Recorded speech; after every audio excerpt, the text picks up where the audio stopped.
Il faut être comme la tribu d'Issachar pour avoir la connaissance du temps et savoir ce que toute la nation doit faire pour accomplir sa destinée prophétique glorieuse, prédite longtemps d'avance. Le songe du roi Nabuchodonosor, dans le chapitre 2 du livre de Daniel, présente un chronogramme de la succession des puissances mondiales à travers le temps, l'espace.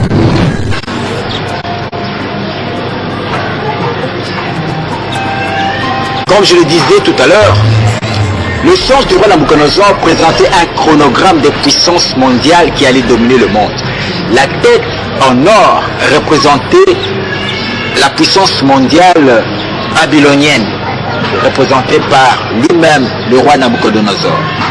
Il a eu à dominer le monde à son époque, et après lui vint une puissance un peu inférieure à la sienne. C'était la puissance, après Babylone, c'était la puissance médo-perse.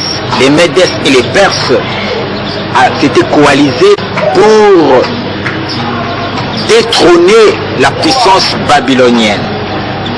C'était la puissance médo-perse avec le roi Cyrus.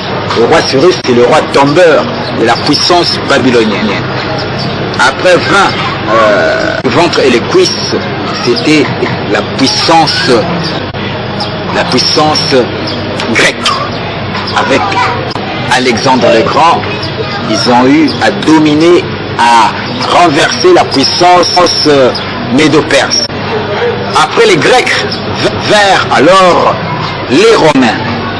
Les Romains qui représentent les jambes de fer, ça représente les Romains.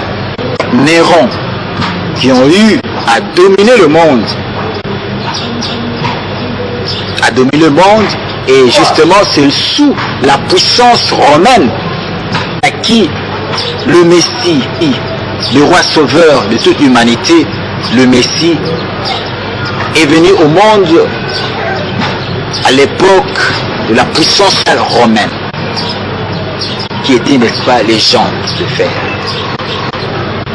Et après les jambes, c'est la puissance, les pieds. Nous sommes à l'heure des pieds qui est en partie de fer et d'argile.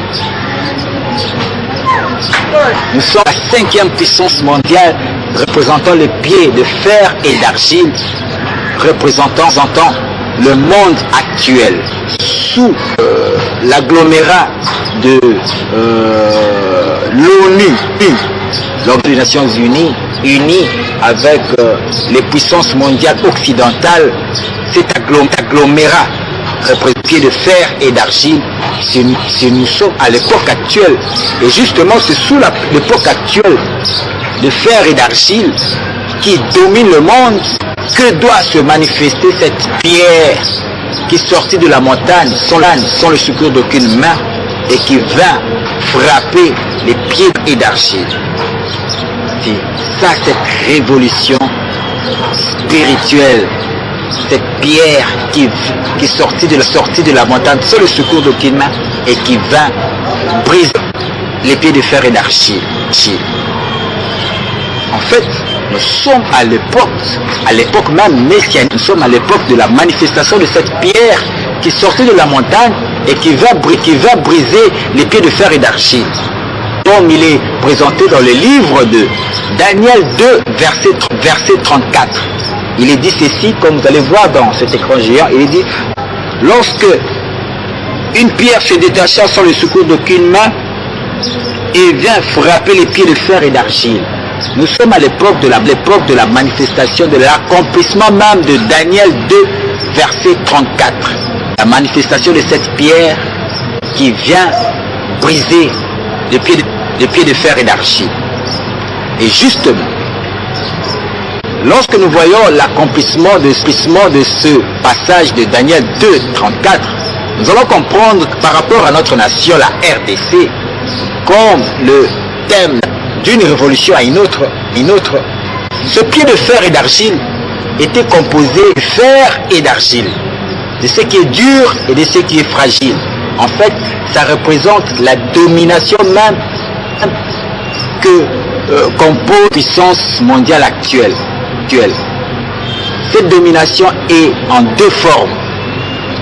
C'est une domination physique et c'est une domination spirituelle.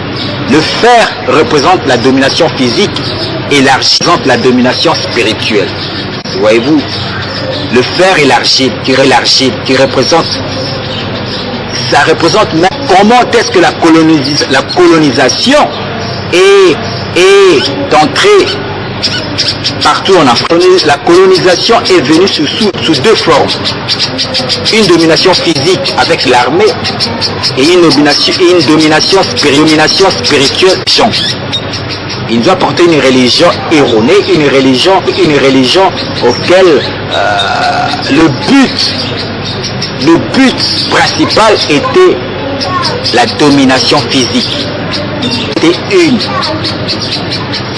une spiritualité voilée, une spiritualité erronée de l'évangile même de notre Seigneur Jésus-Christ. Et c'est la base même de la colonisation. La colonisation est basée sur deux formes. La domination spirituelle au travers de la religion. Et ils nous ont apporté une religion voilée, une spiritualité voilée, une spiritualité avec un but, voyez-vous.